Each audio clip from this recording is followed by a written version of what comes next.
Now, allow me to regale you with a tale from the far future. Yet it is a story as old as time itself.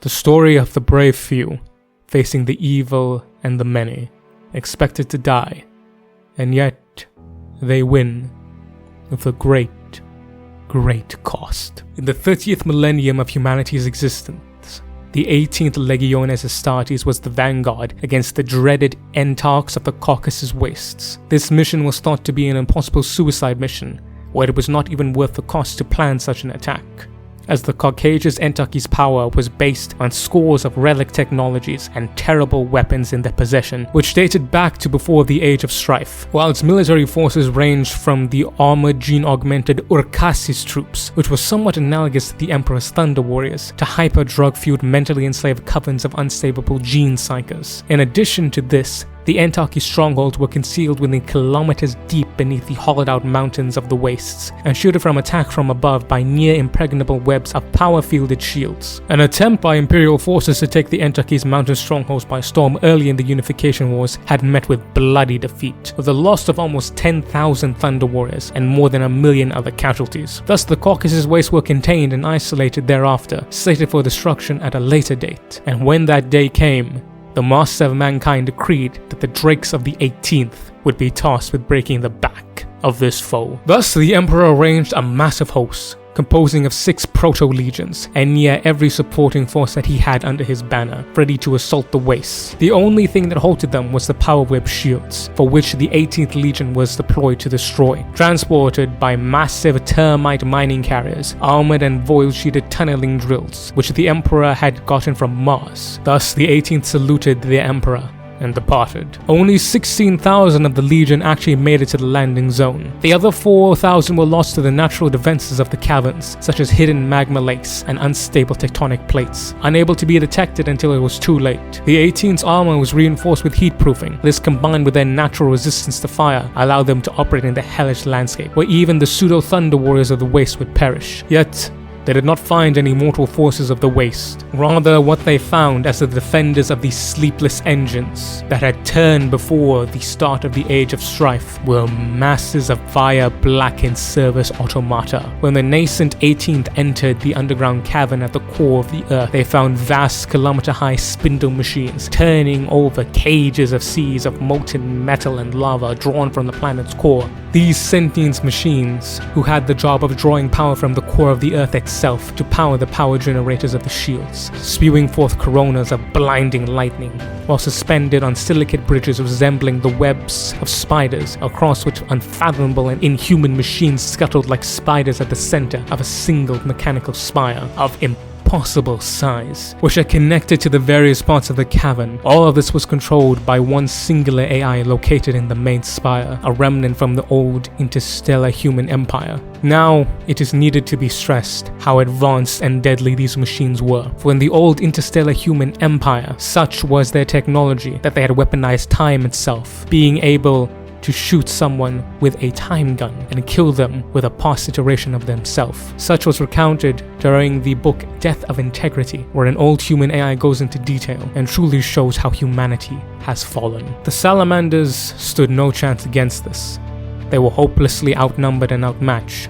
Their heaviest weapons, melter, plasma, and las cannons were all but useless. Even those larger calibers mounted on their dreadnoughts and vehicles did not even phase the automata. The only way to destroy them was using mass concussive force to physically break them, and then only in their weak points such as joints and power cores. The legionaries, realizing this, hosted their bolters and drew their gladii, charging headlong into a melee with these inhuman monsters of the dark past. They were soon forced to retreat, however, as the colossal metal sphere robots with articulated teeth used for mining began to destroy and damage their termite manning carriers. The Legion then regrouped and made a fighting retreat into the vast cavern complex, destroying tunnels and severing bridges too as they moved from the gallery to gallery, with legionaries hopelessly throwing themselves at the mindless automata with the hope that their death their kin might live. These lessons, however, learned in the first days of combat were brutal, with thousands perishing, yet they were well learned indeed, as the 18th began to fashion melee weapons from the wreckages of the machinery that surrounded them, salvaging and repairing repairing and augmenting their own expanded war gear. This, however, soon escalated to them tearing automatas from the central control systems, repairing and rewiring them to be sent crashing back into their own ranks as mindless berserkers. But the sons of Vulcan did not stop there. Power conduits were redirected and machine death traps created. Cyclopic lightning rods constructed as the power-hauling electromagnetic corona above, fashioned into improvised harpoon weapons to burn out the hearts of the largest machine beasts. Rivers of molten metal redirected into service tunnels, atomic chambers comprised to detonate like miniature suns, shattering the engines that had endured for 10,000s of tearing years. This, however, only the very beginning, as a game of cat and mouse began, with the Legion destroying one position before moving to the next, avoiding the main force before they could arrive, denying battle in a hope to win by a war of attrition. Yet it was soon discovered that the main spire was repairing and producing new automata. The 18th realized that the current strategy was untenable, with their number already being reduced to a third of their original strength, comprising of approximately 6,700 men. Thus it was decided to strike the central spire, severing the power transfer from the generator to the shields. A two-pronged assault was devised, with multiple small diversionary attacks to withdraw the enemy away from the main spire, while a second, much larger force threw everything they had to destroy the spire. This force would be surely destroyed,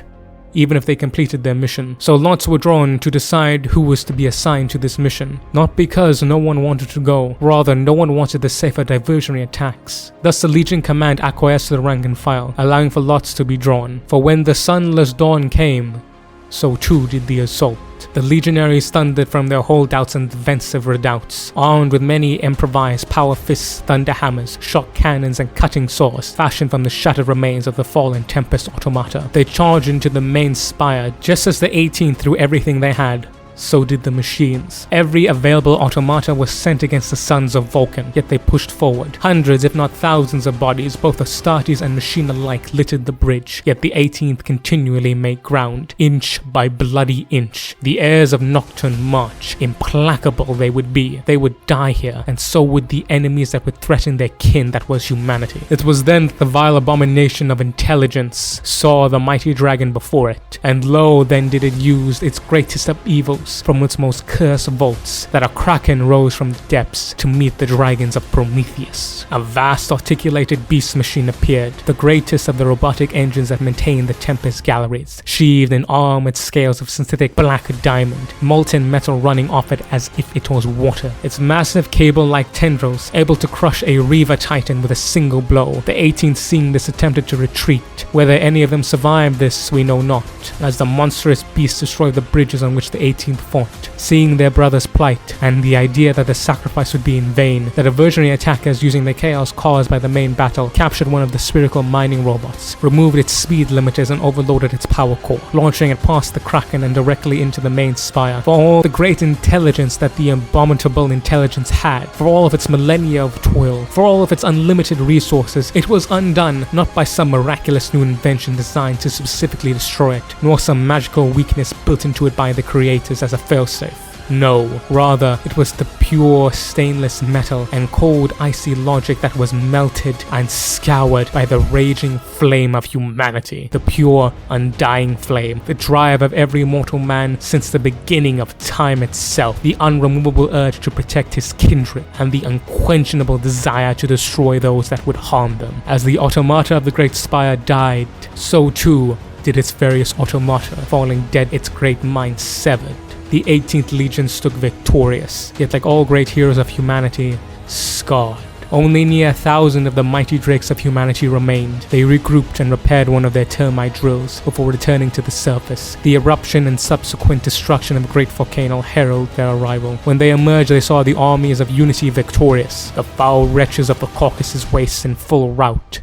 None would be spared. The greatest of them, the Entarch himself, was brought before the master of mankind in chains and imprisoned in the Himalaya mountains for the rest of his disgusting existence. The light of humanity would never again be tainted by his blasphemous taint. The Lord of Lightning stood before what remained of the 18th and personally presented them with the laurel wreath of victory. They alone would be credited with the victory over the last bastion of evil of the Age of Strife, for it was by the great drakes of humanity that the foulest of the retching weeping past was destroyed totally and utterly. With the cleansing flame of righteousness did they strike down this great evil, and from the purity of ash would humanity rise again, stronger, better, reinforced with the vigor of rebirth, and forge a path anew into the stars of the night sky, and reclaim what was lost, and reclaim their birthright. Thus it would be that the great dragons would stand watch, and woe betide any evil that would dare to strike the kin of the dragon. For so long as one of them still draws breath, the undying fire of humanity can still be unleashed upon its foes. And by the great Drake himself, so it will be. For into the fires of battle did the dragons of humanity charge, and unto the anvil of war will their opponents be broken.